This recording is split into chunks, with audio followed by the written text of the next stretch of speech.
let's go ahead and get started with the Romans 14 study. And last week we took somewhat of a break. We worked our way through some material from Mark Nanos, the author of the book that I've been kind of highlighting throughout this study for this particular section, The Mystery of Romans.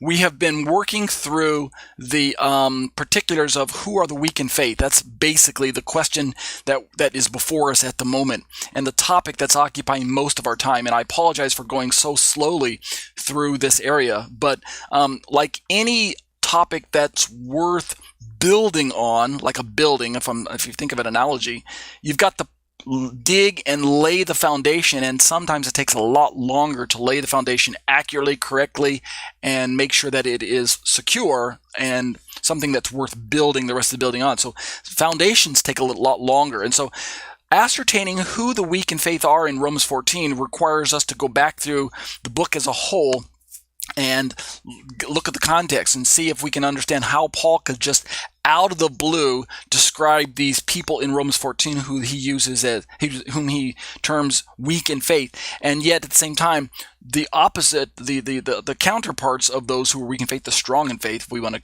give them a name, they must have known who they were, and the weak must have known who they were, but yet Paul's not going to just openly offend and point fingers and say, okay, everybody, let's have a church meeting. You, points to this group over on the left or whatever. You guys, you're the weak in faith. And then he points to this other group on the right. You guys are the strong in faith. Now that we know who everyone is, let's just talk about each other, right? That would not have worked. So we know that's not what Paul's doing. And yet, he just comes right out and says, now, for those who are weak in faith, which means the groups must have known who they were talking about without actually probably even really using the labels strong in faith, weak in faith. You know, they weren't cliques and groups and little clubs that were formed in the church that you could kind of know who was who. Hey, are you the strong? Are you the weak? You know, what's the secret handshake? Are you the, oh, he's one of the strong. Hey, yeah, look, okay. I don't think that's the way it was working. Nevertheless, we're spending a little more time going back, trying to establish, and what we've been doing, the basic format is that, like I typically do, is to make sure I'm trying to be fairly representing both sides. As I look at what I call the historic Christian position on any particular topic, and I compare and contrast that with the emerging or historic Messianic or Torah-based Hebraic position on any given passage, owing to the assumption that, unfortunately, the historic Christian position often strays from an interpretation and an implementation, right? Or application. I'm sorry, an interpretation and application that often is not conducive to an Hebraically based lifestyle, owing to the fact that the historic Christian church has sought to abandon any connection to their Hebraic roots and Jewish connection and people of Israel and semblance of Torah observance and things like that. So we know that that's the mindset. All right, let's read my own commentary. What we've looked at earlier, just before this, the few paragraphs before this, was a quote from Tim Hegg, one of my favorite authors. He's taking the same approach that Mark Nanos takes, which I myself take, is that the weak in faith are actually a description of unbelieving Jews who are still within the larger community of faith that Paul recognized in the first century. And of course, this would have been a feature that's more prevalent in Paul's day than it is today with today's rabbinic Judaism. So let's pick up our discussion right now. In my own commentary, in hindsight, after hearing all of the carefully reasoned arguments both from a few Christian perspectives as well as from various Messianic perspectives, we can now begin to see that a natural place to begin investigating Paul's context for using the Greek terms found in Romans 14, 1 and 2 is to search internally within the letter itself. That's my recommendation. When you're reading through a book of the Bible and you encounter terminologies, you want to do your mini word studies, or you want to try and figure out what Paul means or any writer means behind the verbiage that they're using, stop and look internally first. That's where you're going to get your immediate context, and that's where you're probably going to find the first references that are necessary for you to form your interpretations of what you're reading. Let's keep reading my own commentary. So what we're going to find is that earlier at Romans 4, verse 19 and 20, Paul referenced Father Abraham, stating specifically in verse 19 that, speaking of Abraham, so listen up for a moment, that Abraham did not weaken in faith. And notice we have this phrase, weaken in faith. The whole Greek of that he did not weaken in faith was, as I have rendered in my commentary, is kai me astenesos te piste. And so asthenesis tepiste is weaken in faith. And so the primary word, this root word here, this asthenesis, is similar to the verbiage that we find in Romans 14. The asthenes or asthenos and whatever root words that are giving us this concept of weak or unable or feeble or sickly or without strength, something to that effect. Piste is the Greek word for faith. So, and without weakening in faith is what we're talking about. So Abraham is described by Paul in Romans 4, Romans chapter 4, so 10 chapters earlier than Romans 14, as not weakening in faith. And so we have to begin to investigate how Paul used this phrase, which is similar to the Romans 14 description, right? Those who are weak in faith. How did he describe Papa Abraham? Papa Abraham said, literally, did not weaken in faith. Literally, if we broke apart the Greek, we could say, and not having become weak in faith, because the verb tense is as kind of a participle. So, indeed, I say in my commentary, the writers over at Yashanet also take notice of Paul's earlier usage of this key term in reference, nanos, once again in support of his understanding of the relationship between Abraham, the father of faithful Jews and Gentiles in Romans chapter 4, and the Jews and Gentiles referenced here in Romans chapter 14. So, we're going to look at a quote from Yashanet.com. The term weak must be understood in its Hebraic sense. This is Yashanet speaking, where it carries the meaning of unable or not strong with regard to their measure of faith. Notice it's weak in faith, not weak in obedience or weak in conscience or weak in opinion or something to that effect, like we might think if it were referring to some other type of weakness. Paul says they are weak in faith. Weak in Hebraic biblical literature has to do with stumbling. Let me just pause and reference, because I don't think Yashanet does this, but in the Septuagint, these phrases weak in the Greek, asteneo and astenea and things like that, they correspond with, they have some Hebrew counterparts. Rapha, I think, is one of them. Hala, I think, is another one. And kashal, which means to stumble. And so there's some corresponding nouns and adjectives in the Hebrew and the Greek when we're looking through the Septuagint, which is the Greek counterpart of the Hebrew rendering of the Old Testament. And what we find in certain passages is that for instance, like I'm remembering in Jeremiah chapter 6, I think it's around verse 20 or 21 or somewhere around there. I'll look at this a little later, but Jeremiah describes God's sentiments towards the people of Israel, and God says, "I'm laying a stumbling block before this people. And they're going to stumble over these stumbling blocks, these stumbling stones, these stumbling pieces. I'm going to put the stumbling there in front of them." And in the Greek, the stumbling blocks, the noun is the asteneon, that God lays before these people, and they're going to stumble. Astenesusin, I believe it's something like that, and they're going to stumble over these stumbling blocks.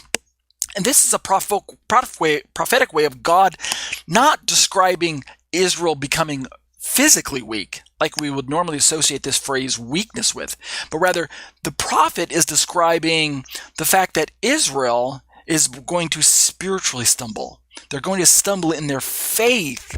The stumbling blocks that God is placing before these people is going to cause their faith to stumble because of their disobedience. So it carries with it the sense of rebuke and judgment, and the themes related with stumbling as a measure of your place because you have failed to recognize what God is asking you to recognize. So it's a form of judgment. And notice that theme fits nicely with Romans chapters 9 through 11, where Paul talks about Israel's stumbling over Messiah and the fact that their punishment of being temporarily blinded because of their stumbling results in blessings reaching out to the Gentiles. And yet it's not a full and total blindness. It's only a partial blindness and a partial hardening. And it's temporal to the degree that they can be brought to a place where they can see once again if they will simply accept Messiah.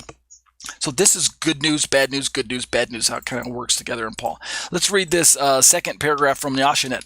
Paul actually introduced this concept back in chapter 4 about weakness of faith of his letter when he explained how Abraham's faith was considered strong when he trusted in God's promise, even when the circumstances seemed otherwise. This principle is important to understand when considering why Paul considers his Jewish brethren who do not yet accept Yeshua to be, quote, weak in faith, end quote. So this is the premise that I'm working from. This is the position that I believe Nanus has brought to the table that is valuable for us to consider. That the weak in faith were unbelieving Jews who they still had a faith in God, they still had a loyalty to Torah, and they were still considered part of the covenant community of Paul's day. The larger covenant community of which there was a bigger covenant community, which was Israel and his brothers, what I called his external brothers last week, fellow Israelites, fellow covenant members of the faith of Abraham, Moses, David, of monotheistic faith in God and loyalty to Torah. This would have been the larger umbrella covenant community, the community of faith that Paul recognized in the first century. But within this larger covenant community of faith, there was a smaller representation. Remember, big circle, large circle all over again. The smaller circle was the remnant of community, the remnant covenant members, the remnant of faith, the remnant of Israel, which included Jews and Gentiles who had believed in Jesus. So these were the closer, tight-knit, heart-level, internal brothers that Paul recognized that existed among the external brothers, internal brothers, external brothers, both of them known as brothers. Yashanet continues, their faith is valid, speaking of these unbelieving Jewish members who were still part of the community members that Paul perhaps was addressing in his letter to Rome. These unbelieving Jewish members still exercised faith in God and loyalty to Torah. Thus, because there was one God of Jews and Gentiles, and Paul recognized that there was only one God, then their faith in God was valid to the degree that there's only one God. They weren't expressing a faith in Allah or Buddha or any such other false god. They expressed their faith as monotheistic. So their faith is valid, as was Abraham's prior to the binding of Isaac, but is weak in that they have not yet taken the step of trusting God by accepting Yeshua, who is the measure of faith. Let's keep reading this real quick. We'll just finish through Yashanet tonight, and then we'll turn to our Shema study.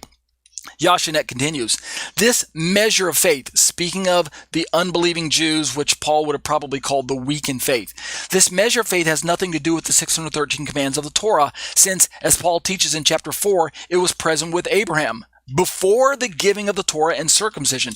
You have to stop and remind yourself. When Paul is bringing Papa Abraham into the discussion, this is still in the same book that we find Romans 14, right? 10 chapters earlier. In Romans chapter 4, Abraham's faith or lack thereof is not set over and against any known law of Moses. Because historically, when Abraham lived, there was no law of Moses written down yet. There was no codified law. Of course, in the mind of God, the law was present. And perhaps God revealed some of his laws to Abraham. Those are real possibilities and probabilities. But we're talking about a codified set of laws that Abraham could have turned to, such as what we have now when Moses penned the law, the Torah of Moshe. That was not in existence in Abraham's day. So thus, when Paul describes Abraham's faith as either weak or strong, it's very unlikely that Paul was referencing the strength as related to the Torah or a weakness as related to the Torah, something to that effect, like we suddenly seem to imagine that he's doing so in Romans 14, right? Isn't that the prevailing Christian position? Oh, those weak in faith in Romans 14, they're weak because they think that Torah is still relevant even as believers. Therefore, their weakness is directly connected to their opinion about Torah observance. That's their weakness.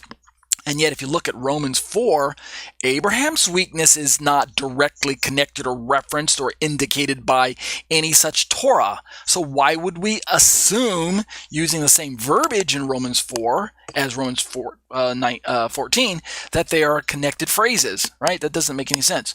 That's the point that Yashin is trying to make. They continue, the strong in faith are both Jews and Gentiles who are of the faith of Abraham, whose strength was shown long before the revelation given at Mount Sinai. That's what they're trying to say. And they conclude by saying similar usage is found in translations of the Septuagint and Dead Sea Scrolls. They have some footnotes there that I've got numbers that I'll tell you about later on. I'll pick these up next week. But they're simply... Mark Nanos has already alerted us to this fact, and maybe I'll show you these next week, is that Paul's knowledge of the Septuagint, the existing literature that he was drawing from prior to writing the book of Rome, would have led him to understand that similar terminology in the Septuagint, the terms weak and such like that, were already being used to describe weak faith that is weak towards the promises of God and the revelation that God gives when it comes to understanding how to properly relate to God at a faithful level.